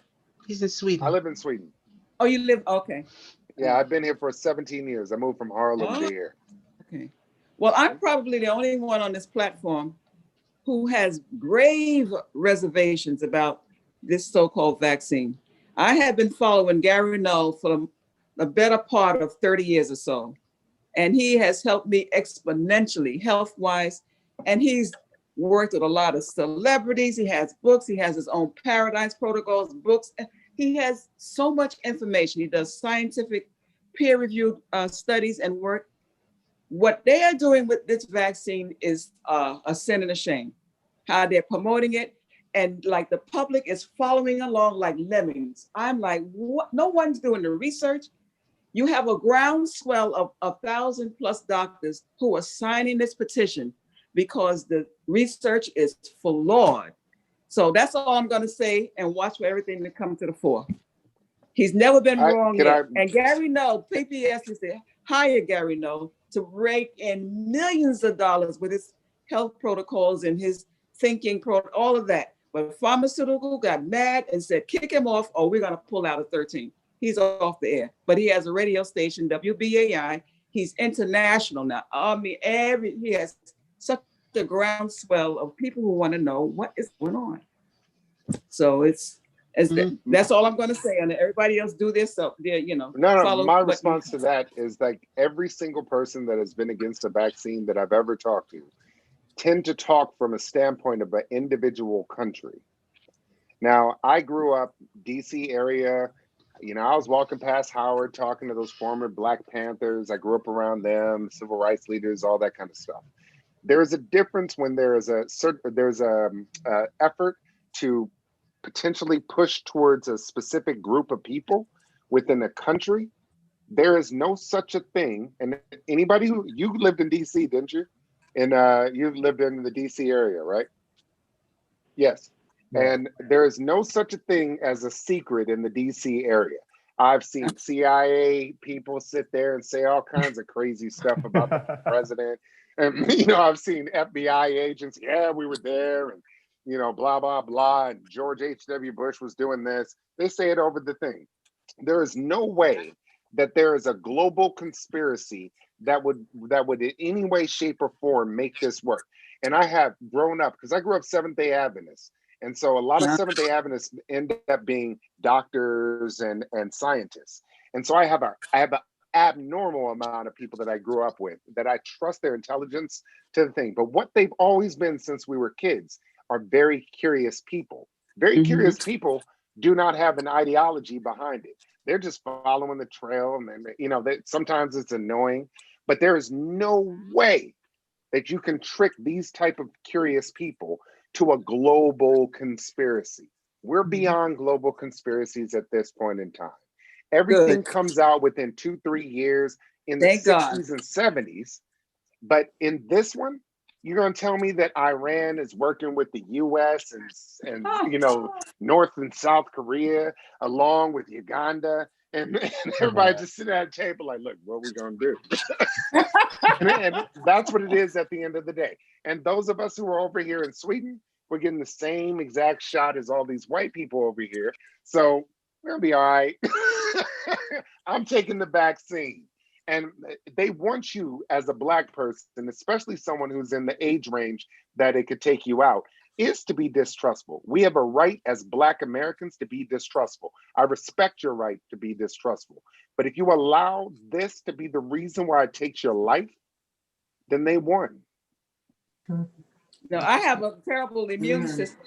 I have rashes, I have eczema, I have anaphylaxis. I have too many problems for them to put another something in my body.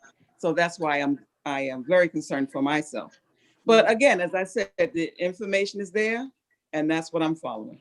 Because Fauci and all, they're not going to tell it. None of those folks are going to tell it. I just found out actually right like 5 minutes before this call that my parents who are in the U.S., they're in Boston area actually, that they're getting the vaccine on Monday, or their first shot on Monday. And I was so happy to hear that. They live in a retirement home. They have a very good, very relatively safe thing. But I will sleep much easier after they've gotten that vaccine. That's good. Good for them. Is there, have Andrew or Dee, or have you guys heard, or Beth even, have you heard anything here regarding any time period of when they're going to, because I know they were going to the nursing homes first. And I was like, okay, that should be really quick. There aren't that many nursing homes. Ain't nobody going nowhere in the nursing homes. That should be like, really, really quick. And it hasn't been. It's been like a month. And I think at the time when I last looked, it were at 80,000 people. And I thought to myself, And then you look over on other numbers, like in the UK, who started maybe a week or two before us. And they were already over 100,000, and other countries are over 200,000. I was like, well, what is Oslo behind doing? And why haven't we, why hasn't it come any closer, or to more people, I should say, here? We have a terrible government. Yeah. No, seriously, we have a terrible government over here. They tried to push it off onto the scientists. Teagnell has been riding around on trains with no mask on and all this kind of stuff, not even setting an example. they then realized that wasn't going to work. And the thing that I think is actually beneficial for us over here is now that we have an actual adult walking around in 1600 Pennsylvania Ave, we're going to see a switch in America that will no longer allow other countries just like wing it, because it's going to look weird when it goes from it's a trash fire over there, we're not as bad as the trash fire in the US, to all of a sudden it is lined up, everybody's wearing masks, people are doing this, and they're getting millions of people per week done.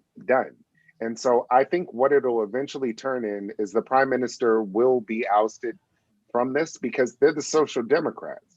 They're sitting out here acting like they're Republicans in the way that their approach has been. We're not going to impose on your things. And I recognize that the Constitution here doesn't allow them to go as far. Right. And it's the same thing with guns in America. It's pretty much the same thing. But they have had a horrible branding and getting stuff across. When I walk around in Stockholm and go into buildings, I'm wearing my mask, and it's 75% of the people walking around, even people in the 60s and 70s, walking around with no mask on, trying to get close to me. I'm like, please stand off. And so we're gonna be able to see this stuff change drastically, because that is actually we're not the moral center of the earth, but if we're doing terrible, it justifies it with other countries, the US. And now that justification won't be there for something that's just based off of science. So we'll see what happens with that. But I think that the government is showing now here that they're willing to ignore, because Tegnell is trash. This guy said we're going for herd immunity when herd immunity didn't happen. Then he was like, I never said it, even though I can Google it on Vice News, where he's like, we're going for herd immunity. And he said it in English, so I'm pretty sure what he said. Look, I heard it. Yeah. And so they, these things, they're constantly changing. But at the rate that people are dying over here, and the fact that when you add our neighbors up around us, theirs is nothing near where we are. People actually get excited when like the death rate shoots up in Denmark. And I'm like, yeah, that was 10 people. We had 90 people die today. And that was 10 people in a week. Yeah, so 162 this week. And it's almost like a gambling kind of thing. I mean, I think, and especially I think what Dee was pointing out before, and I think this was a little bit was my issue before, when they always talked about the number of deaths. And I remember a friend of mine who who unfortunately passed away, not even of COVID. He had COVID. He was in Barcelona, and he contracted COVID, and he was in the worst of ways, and he survived. He survived COVID. He stayed a little longer in Barcelona. He came back to Sweden. He was working. And I remember him coming out. He filmed it. It's even on YouTube. And he filmed himself coming out, and people were applauding him as he rolled out. And that's what I realized a lot of hospitals were doing. The survivors, they were literally applauding them as they walked out and just greeting them, and so the patient can thank them. They stood there, and so they can thank them. And so my thing was, after a while, when I kept seeing the numbers of death, and I said, well, how many lived? Can you just tell me how many lived? That number's got to be bigger, And someone said, well, that's not an important statistic. I said, why not? Why not? If you have 50 or 60 million right now or 100 or 200,000 who are infected, who had COVID, and then you have 10,000 who have died, and you have 8,000 who still are in ICU, how many have lived? How many have had it, gone through the hospital, blah, blah, and lived? I just want that figure. So at least I feel there's a balance, because I think a lot of feel that especially at the beginning, that if you have COVID, you will die. Because they gave no other vision. Yeah, and that's not really true. And I mean, you can get numbers on ICU, how many ICU visits. It's hard to get statistics on how many people got it, especially because they're telling you, unless you're on death's door, don't just stay home, don't go to the hospital. And so all those people, that's a statistic we just don't know how many people got it like that. Right. Not to Right. mention the people who died because the lack of care because the hospitals are overwhelmed. Right. So that's But one of the reasons too that they have to be careful, because there are people who had an asthma attack and died, or Thank broke, you. you know, The flu. something or whatever, you know, and they died because there's no doctors available for them. Right. And in California, which if you're in California, right? Yes. Can you please explain how you have weather that we will walk outside hugging and you all have the worst in the United States? Because it's really hard when there's snow insane. outside. I can show you snow. I get it. I know. I know. And initially when it was happening, it was like, well, we'll never be like New York. Poor New York. Boy, they're having a hard time, and it's a mess here. But the vaccination rollout is going. I got my vaccine on the day of the inauguration. So and Congratulations. very easy process and just very But here's the funny, and I do have to get up because I have a patient in a few minutes. But I want to say that going to I didn't even know like the vaccines were that it was changed that if you were over 65 you could get it. You didn't just have to be a healthcare worker. So but I was waiting because I thought it was going to be a while, and then I was getting calls from my adult children going, you could click on this link, you can get an appointment. So I did. I went in, and it was just right here in my little El Sedano Recreation Center, and everything was so organized. It was beautiful.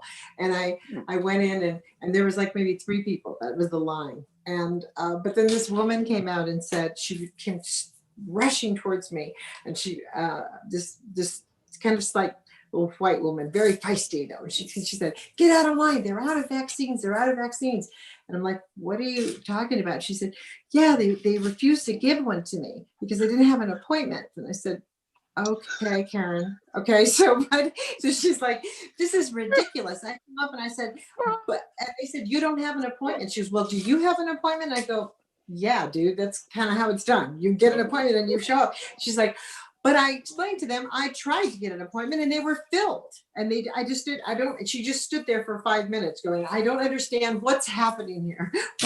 I need to speak to the manager. It was really, but it was just funny to me that I was like, look, honey, you need to take a seat because I was still, I was surprised that I could get in. And so they're opening up places here like Disneyland and Dodger Stadium, and they're just like doing it. They're just giving the vaccine. They're opening it up to almost everyone. So congratulations. Well, listen, but our situation is so dire that they freaking got to do something. But why does a place with perfect weather have such a problem? I mean, you have to understand, Jermaine and the rest of us are sitting inside because we can't sit in the sun right now because it's dark. We have no sun. Snowy. I had sun today. I was up. Yes, you did. We had sun today. Okay, today. On the snow. But the numbers kept going up, and I was talking to, again, I would talk to a lot of my clients and even family members where I would say, where they were getting together for the holidays and doing something like, okay, really? You think this is not going to catch up? Because, I don't understand it. Pardon? Together outside. I know. We had almost no deaths here during the summer when we had the weather you have right now. Do you understand that in Sweden? I get it. If we had 72 degrees, you would not have any of us who are in Sweden on this, or you would have us outside. I have to be outside right now. It's mandated because it's 72 degrees. It's a legal requirement. Yeah. I don't know how you do it. I am such a native. We get tickets in California inside when it's 72 degrees. If it dips down to 70, I've got my Uggs on and a sweater. I don't know how you do the snow, but bless you. I still want to come out to Sweden and visit you, Jermaine. Anyway, I do have to dash, and it was a pleasure meeting all of you. Thank you. My pleasure. So much for stimulating conversation. See you, All right, take care. Bye. Tell everybody Take care goodbye. Bye-bye. But I mean, I'm still, I felt that way too about Cali and about Georgia and Florida. Walk around in short sleeves. I wear short sleeves inside. Yes, we do. We're inside. We're inside. Because what is the weather like in New York? You don't have any snow yet, no, Deborah? No, it's threatening Tuesday and Wednesday. We had a It's little bit threatening. last month, and it Uh-huh. was like only 3 inches, five most. Mhm. But snow has been very scarce in about 2 years. About 2 years. Really? Yeah. How could I swear no? Just, Okay, just maybe a that's maybe smattering this here too. and there. No inches that we have to trudge through with boots. No. No. Well, that's a good thing actually, because New York Yeah. is But the crazy in the wind is snow. howling outside my window now. So something New is York coming. can't handle the snow like you Bostonians can. Oh boy. Well, I'm in Oh New York. Oh gosh. Sure, we can.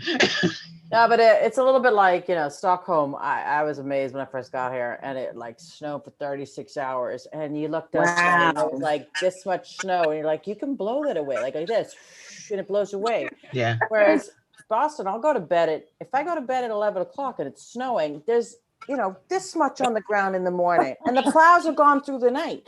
And Yeah. what I learned was that basically what happens, the reason why between New York and Boston there's such a difference in snow production is that you got the Gulf Stream coming up and the Exactly. Arctic wind. Yes. So Boston just gets this dump of that warm water coming up from the Yeah. Gulf Stream and then the Arctic. And it's Yeah. just that difference that makes the difference between why we get like 2 feet of snow and New York will get 6 inches for the exact same snowstorm. I just wanted to point out that her reason for showing Boston's greatness is based on the fact that usually this time of year her team is in the playoffs.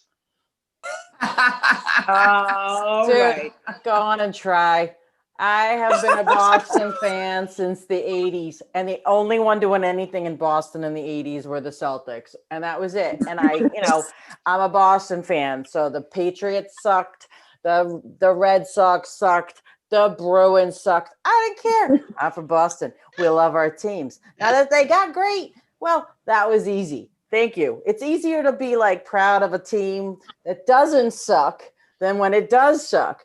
But since I'm a very proud Bostonian from when most of them sucked, I'm still okay that they're sucking fine. again right now. I'm gonna watch okay with Tom that. Brady tomorrow. Yeah, so Brady, I'm like power to Brady, because you know what? The dude believed in himself, and the big production didn't want to believe in him, and he went to everybody, and he just went off and he did it, and he said, "Hey, Gronk, come with me." And Gronk's like, "I'm all over that," and it's Nothing like wrong with good those people. because whatever that was, I'm not a big what's his face, the Kraft fan. Yeah. Oh, Hey, he's I've always liked Bill. I have respect for Bill. I don't know where he is in this whole crazy thing, but that he's told Trump, not showing up for your freedom of, Medal of Freedom. I was Yeah, like, that all was right, good. Bill, because what I've always liked about Bill, I love Bill. I've loved Brady. Politics aside, what they have consistently done is like Bill Belichick's all about do your job. That's it. And one of my favorite things in that was I was in Boston a couple of years ago. I'm in my parents, my parents are glued to the television and I'm sitting there like on my laptop trying to, just trying to be social, but, doing my own thing. And the news flashes every 15 minutes with whatever, the same thing. And it's been Tom Brady had cut his thumb. The entire day was Tom Brady had cut his thumb. Oh, Tom's leaving the stadium. He cut his thumb. It's like, what's going on with Tom's thumb? The entire day, all day long, Tom's thumb. And Something finally wrong there with was a you all. press conference and Bill comes out and you just see it in his body language. It's like, somebody's like, you got to go out and give like an announcement about what's going on with Tom and his thumb. And he's just freaking annoyed by it. So he comes out, he's like, yeah, so Tom cut his thumb today. Thank you. And left. That's all he said. I was like, Bill, I love you. It was just like, Hey, yeah, he but when cut it- his freaking thumb. He went home. But when it comes, okay, I because the only time I actually really watch the sports is when the Super Bowl, pretty much. There's not going to be a Super Bowl, or no? Yeah, Mhm. There is. yeah, but no Yeah, audience. there's gonna be a Super Bowl. No audience. Well, No live audience. You can watch it like on Zoom. Right. Like, Yes. Dee, go long. Really? You'll Are see you the cardboard serious? cutout. Yeah, it will be Yeah, just like the NBA did theirs. I don't Yeah. see There's an that NBA this championship is with no one in did it. I just shared with you that Super Bowl. I didn't watch No, I'm telling basketball. you, the NBA. When was it? Couple August? No, October. October Okay. October. LeBron James and the Lakers won. one. Okay. And there was no one in the stands. They won. Okay. Yeah, So Yeah, who's playing for the Super Bowl?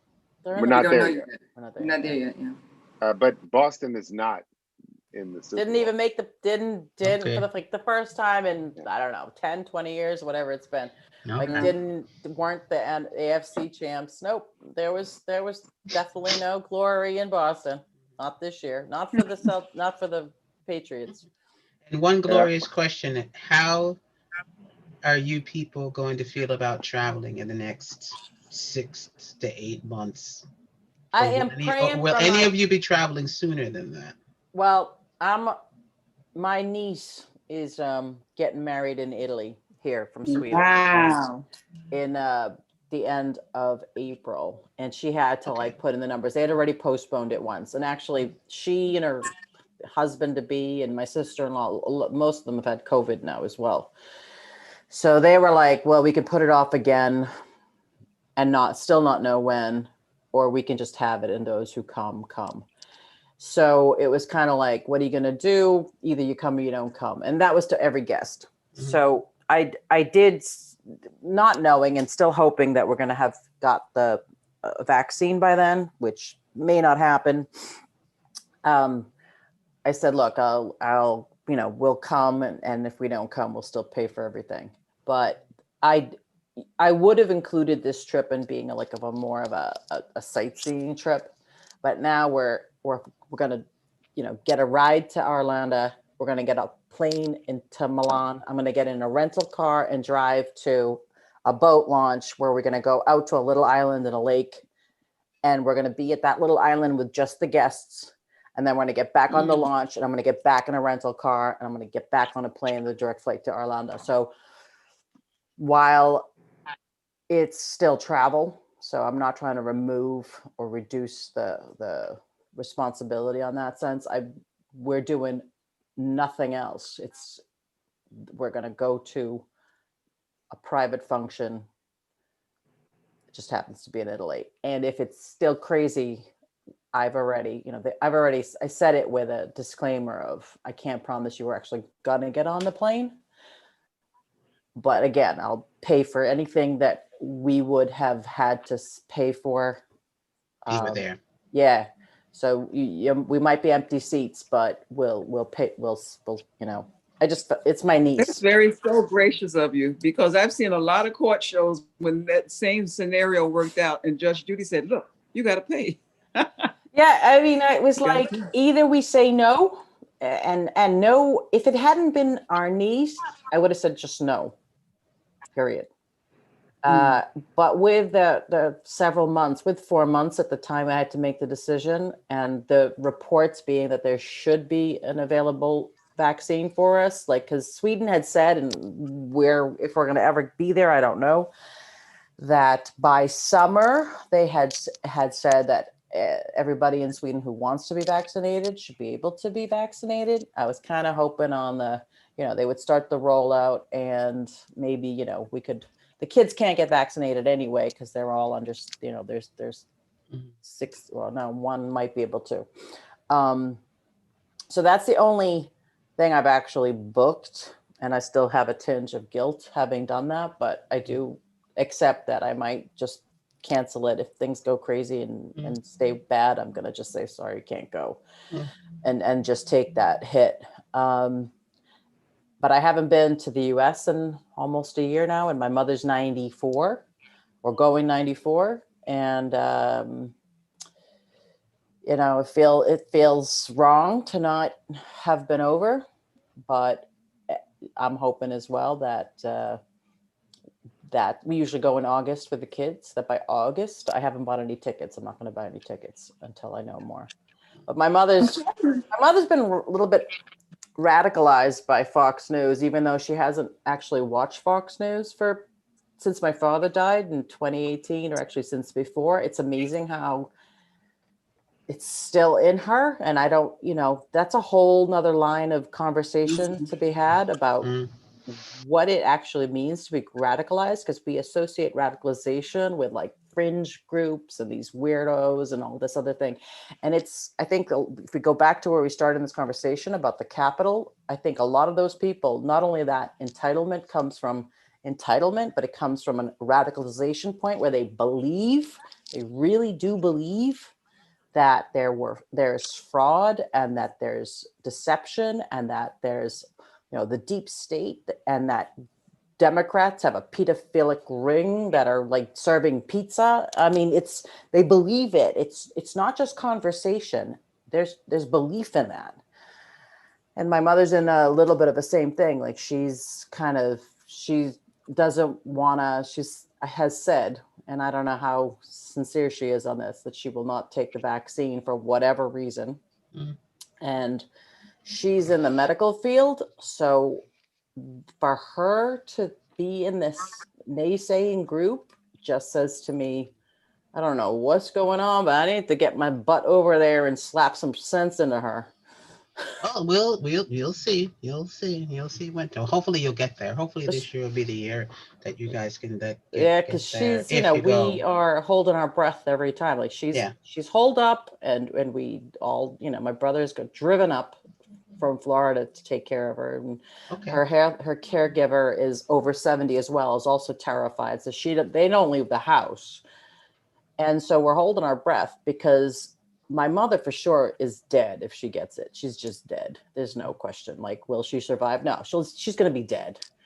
And not necessarily 90s and 100-year-old. My mother she's AFib. My mother has health issues. So she's AFib, she's good. But they can be asymptomatic. Yeah, but something about them, maybe the DDT that was sprayed in the air around them made them mummies or something. But I'd like to hope, but I'm accepting the fact that if she gets it, it's not going to be good. No, and her healthcare worker or her healthcare, we have somebody that basically lives with her is over 70 as well. Yeah, so you have to worry about her as well. She can die from it, right. So a lot easier. So I'm watching every step. I'm in touch with her healthcare team. Like, give it to her. The same thing. Like, if my mother doesn't get I think she's going to get it like soon in February. Mm-hmm. So the travel to Boston would be the first thing. Is she has to have had it. And her, Well, I think travel wise, I think everyone at this particular point, because they just put out a thingy from the US at least just recently that anyone traveling internationally has to have a test before they get on the plane, and then when they get to their destination, we have to have a 10-day quarantine in the US. Yeah, Biden just came out with that. That they just came out with. So that's going to be our deal if we plan to travel anywhere. Is anybody else? I mean, I just spent a lot of time do you guys plan to travel anywhere? No? No. No? No, I'm not going. No? No. We are I would love to, but... I want to, but, I'll travel within Sweden. That's about it. Yeah. I think that's what most people do. Well, a lot of people are doing. I know there are a lot of people who are traveling away, and I know, and even in certain groups that I've seen where people are planning, like, oh, well, I'm going to do this for 3 or 4 days, and does anyone know? And I'm, it's, you're to a point at this particular point. It's been a year. You've been in this for like a year, pretty much, a little, and it's pretty much a year right now. I think March. March should be a confirmed year that they like shut everything. Yeah. Right. Yeah.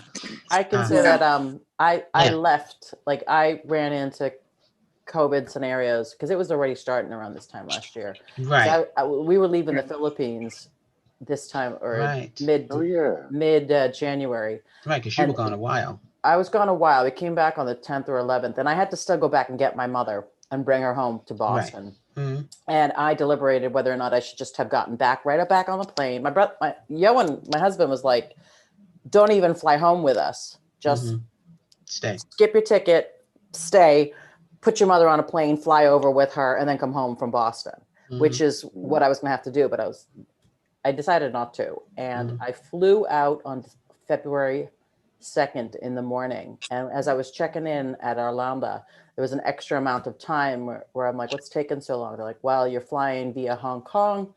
We just got to make sure that they're still letting people in from Hong Kong into Manila. Right, okay. And they did. And they said, yep, it's still okay. Because mainland China had already been shut off. Right. And when I was in the air between Copenhagen and Hong Kong, the Philippines changed its policy. So as I got to the gate in Hong Kong to get on the plane, the last 4 hours of this, 20-hour trip, they said, if you're not a resident or a citizen, you're not going. And I couldn't get on the plane. And remember, so for me, it's from now, because I was already like, do I leave now? Do I not leave now? And my little story, basically, I always joke and say, if you have where there's a will and a credit card, there's a way. So I was stuck in stuck in Hong Kong, and I had to buy a one-way ticket to Singapore and buy a one-way ticket from Singapore to Manila, because everybody else was being sent back to Sweden. And I said, all right, I'll get sent back to Sweden and I'll do it over again, and I'll just fly via somewhere else. I'll fly via Singapore. And SAS told me, oh, sorry, you bought a one-way ticket, because my trip was supposed to be one way around the world, basically. And they wouldn't even fly me back. So that was my only out. So for me, it's been a year, because I was, deliberating, do I leave now before Johan's birthday's the 1st? So we were going to have a party for him. Like, do I skip the birthday party and just fly out now, or do I wait until the 2nd and fly out then? And I chose to do the latter. And then getting back. And Johan kept saying, just do it, because they're going to shut everything down. And I was still like, no, they won't. It'll be just fine. And it was like skin in my teeth. Got her back to Boston, got on a plane back to Sweden. I landed back in Sweden on February 26th to February 27th. And March was when, like, that's it. March, because I remember that was my last gig, March 9th. And but it was already hairy. This time of year last year, it was already hairy. Yeah. Andrew, you're not planning on going anywhere, no? No, I'm afraid not going anywhere. Maybe within Sweden, but otherwise, travel is just not on the radar, unfortunately. I'd love to see my family back in the States, but it's not happening. No. And Dee's not going anywhere. Ange, no. Deborah, we are all staying home. Once I get a vaccine, then it'll be a different thing. It's a totally different thing. Because I really want to get my kids back to be around my grandmother again. She'll be 104 this year. So that would be a sweet 1917. Thing. Wow. Yep, 1917. Yeah, she's 10 years older than my mom. Wow. Yeah. I'm hoping my parents can come here again now that they're getting the first shot of the vaccine. So they've canceled a couple of times. They were going to come, and then this came out, and then they're going to come again, and of course it's still going on. But I'm trying to get over here. But how does because there's one thing is the vaccine about whether or not we're safe to travel, but then the other thing is whether or not the countries coming and going, we're going to let you in. Like, as an American citizen, the U.S. can't keep me out, but should I be traveling? But your parents, I don't know what it'll be in a few months either. My brother and his family were supposed to come last summer, and that canceled. And they were already like, it doesn't look like we're going to be showing up this year either. And that's not with or without the vaccine. I don't know when the European Union or Sweden's going to allow for non-European people coming on in. They're going to have to, well, they don't have to, but I think they're going to start trying to take into account vaccinations.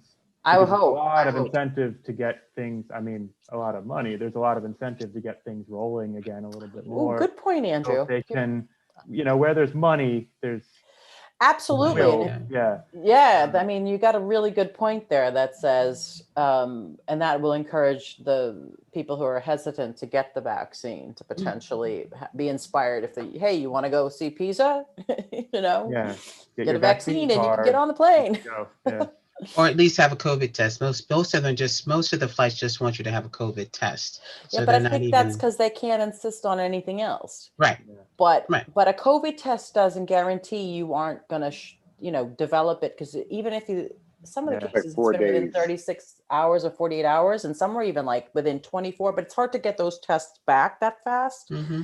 Yeah. Whereas if you can demonstrate, like, I have my 2 shots, Mm-hmm. Yeah. Of course, it's easier with a vaccination than it is just going Yeah. back and forth with a because test. there's but still a risk yeah. of you getting a negative, that it's a Mhm. false negative, or Mhm. that you contracted it Contracted it from before. someone. Yeah. Yeah.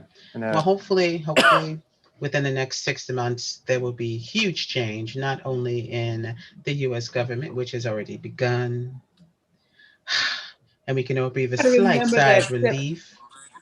I'm Mhm. trying to remember that 75% vaccinated population is a number where they can say that the spread is Herd down. immunity. You know what Yeah. I'm trying to say. Yeah. Herd immunity. Yeah, Herd immunity? Mhm. Yeah. Really? Well, With Well, after that's not. having received the vaccine, those who have been vaccinated, 75% of the population vaccinated yeah. should still be. You should bring the number. Oh, I see what you it mean. brings Yeah. the number Yeah. down. I mean, you Should bring the still, number down. Or have antibodies, and then the spread. If each person on average spreads it to less than one other person, Right. the Right. numbers. Then the number, yeah, then it goes down. So that's like in a comparison, a parallel comparison to the flu shot. Everyone doesn't get the flu shot, but the ones that do get the flu shot bring the number down. That kind of thing. So yeah, but I see. when- No, I know it's not the same, but It's like that for measles, mumps, rubella, and all those. Exactly. vaccines that we all get. Exactly. It still works. It still wipes it out as long as enough people get it. But Right. and actually, yeah, but even that number, the problem with the herd immunity, even if you bring up measles, mumps, rubella, or at least measles, is that that's been why a lot of people have been refusing to give their kids that shot. And the thing is that even if you're vaccinated, there's still a chance. Like, I think you're only like at 85% chance of not contracting Mhm. measles. So when you Yeah. have these measles outbreaks and they're like, oh, people were vaccinated, still got measles. It's like, yeah, because you're expecting that level of herd immunity. You have to be at, I don't know what percentage, it's beyond 70, but it's a high percentage of population in order to prevent that spread. But if you have a breakout, which is the problem with measles, this isn't COVID, then Yeah. you do have people contracting measles because the vaccine's not 100%. It's not 95% like this Right. one's supposed to be. Right. Cool. I Well, want to thank. Yes, go ahead, Dee. Before I I close. was going to let you all continue because I've kicked out my kids for 2 hours out of their room. And I think And it's they're like only waiting fair at the door. No, well, I was They're going to chilling. round it up They're anyway, chilling so right they now. just. Yeah. Well, before we leave, I just didn't as an want to aside, force anyone before else, we leave, know? just as an aside, I've written a Uh-huh. children's book, but I need Oh. a children's book illustrator. So does anyone know a children's book illustrator? Not off. I know a children's book author that might be able to connect you with a children's book illustrator. That'd be awesome. So you two. Jermaine, Yes. I'll let you know. It's she's here in Sweden, so there's a couple. I'll get Jermaine's. I'll ask her first and see if she knows anybody. Mhm. Yeah. Cool. And I'd like to see it. Look, I'm asking even more. I'd like to see an example of her work. Yeah, I probably can get you some names. You're gonna have to do the proofing on your Yeah, own. no problem. Yeah. Cool. Yes. Well, I'm just going to round up everything now. I am so glad to have you guys here to talk about, like I said, our newly elected administration into the White House. Yes, a little bit of breathing, and also Exhale. the hugest, and our continuing discussion on COVID and us being locked up in our homes. weeks. But we will, but soon, I mean, now that we're used to it and all, and hopefully that will also be something that will subside after hopefully several more months with the immunizations that are going around, and hopefully people will start getting healthier and people will be able to go out more. All them California people, yes, I'm telling y'all, stay inside. Florida too, Georgia, you know who you are. And wear your mask above your nose, over your nose. Wear your Yes. mask. Wear those masks in trains and buses and crowded stores and all those other places. But but like I said, I'm so glad that you guys were here with me to discuss all these great topics and to giggle a little bit. Oh, thank you. And talk about football, since I know nothing about football. That's the Super Bowl. But anyone who has any questions, please just send a question, write a comment. You could have done it while you're watching, but that's okay. You can do it later on as well. If you know any of the people that are up here, surely you can just contact them directly. Please subscribe to the page, like it, share it, tell your friends about it. Our next discussion will be in 2 weeks. I usually have them, lately I've had them every week because there's been so much happening, but we're going to have the next one in another 2 weeks. So I hope all of you out there come back and watch and listen and get a little bit on a Saturday evening. Ladies and gentlemen, again, so pleased that you guys can come. Andrew, Dee, Deborah, you came in there. I love it. And Angela and Beth. Thanks for inviting us. No problems. Just you guys hang on, stay on there for a little while longer. Everyone else, we will see you again. Like I said, in hopefully 2 weeks' time.